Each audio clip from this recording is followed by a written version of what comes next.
He used to believe marriages fell apart slowly, but his felt like it collapsed overnight. In the beginning, Lena was the warmest part of his life, soft laughter in the mornings, gentle words at night, but somewhere along the line, those moments turned into brief nods, forced smiles, and eyes that never met his for longer than a second. He tried convincing himself it was stress or routine, but the truth whispered louder every day, something in her had shifted. She guarded her phone so tightly it was like another heartbeat. She stepped out for mysterious errands, came home late, claiming she was clearing her mind. He wanted to believe her, he really did. But believing her felt like building hope on sand. Then came the day she told him she was pregnant. His heart had leapt in a way he hadn't felt in years, but the moment was crushed when she added she didn't know if the baby was his. Her voice was flat, her face unreadable. He stood frozen, trying to make sense of how the woman who once trusted him with everything was now hiding behind half-truths and cold distance. Arguments replaced conversations, accusations replaced promises, and the home they built became a battleground of silence and broken trust. When she announced she planned to get an abortion, he begged her to talk, to think it through, to be honest about everything, not just the baby. But she shut him out completely. Within weeks, she filed for divorce, determined, distant, and unrecognizable. She moved out before he could process any of it, leaving behind only unanswered questions in the hollow, suffocating belief that both his marriage and his child had ended in one brutal sweep. He tried to rebuild, but the grief lingered like a shadow that refused to leave. 6 months passed, and he learned how to move through life without collapsing under the weight of everything she left behind. Work became his anchor, therapy became his compass, and quiet evenings alone became the only time he could hear his own thoughts without drowning in them. The pain had softened, but the questions never really left. There were nights he replayed their final months, searching for the exact moment love turned into something sharp enough to cut him open. Every time he reached it, the memory of the baby she claimed she couldn't bring into a broken marriage clawed at him. He told himself to stop thinking about it. He had accepted the divorce, accepted her choice, accepted the emptiness that followed. Still, something about the story never settled right. Friends urged him to start dating again, to start fresh, to let the past bury itself. But no matter how much he tried, there were cracks in her explanations he couldn't seal. A mutual friend mentioned that Lena had practically vanished after the divorce, avoiding everyone as if she were running from more than just a failed marriage. The comment lingered in his mind longer than he wanted to admit. He found himself scrolling through old messages, rereading conversations for clues he somehow missed. Timelines didn't match. Her excuses felt rehearsed in hindsight.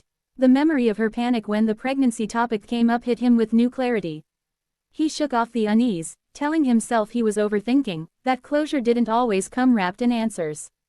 But the universe has a way of reopening wounds at the moment you think they've healed. While walking through a crowded mall one afternoon, he heard a laugh, a familiar, almost haunting sound.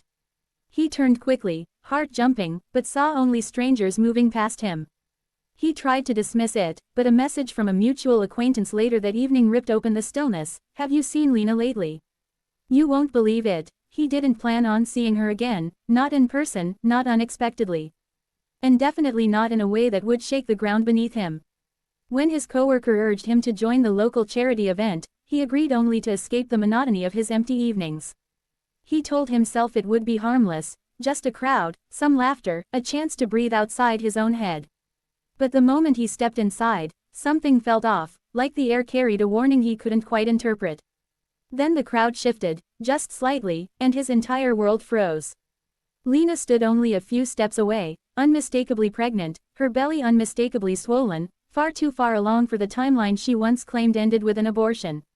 His breath caught, his chest tightened, and for a split second he wondered if he was hallucinating. But she turned, their eyes met, and the flicker of panic across her face confirmed the truth she had run from. Every calculation, every date, every argument, every excuse, rushed through his mind. The baby wasn't new. The baby wasn't someone else's.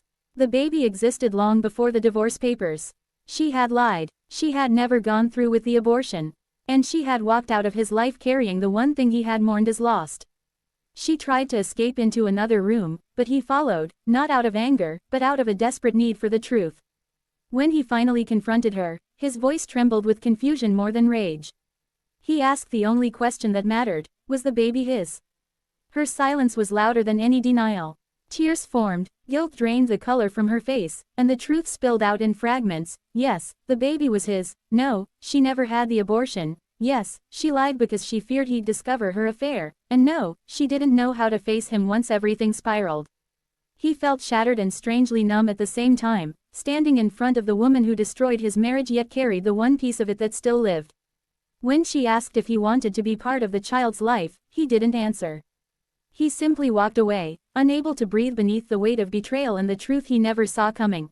The days after their encounter moved slowly, as if time itself was giving him space to understand what had been shoved back into his life.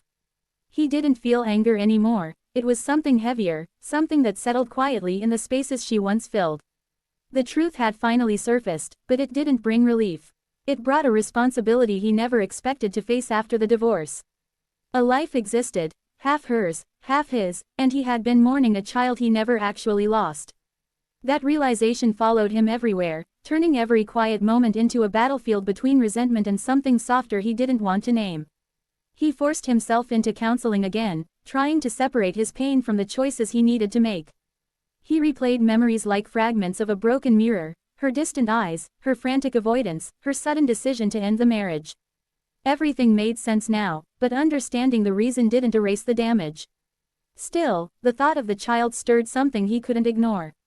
The baby didn't choose any of this.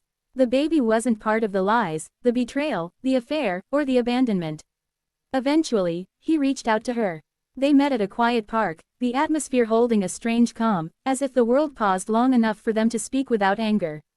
She apologized, not defensively, not dramatically, but with the tired honesty of someone who had run out of places to hide.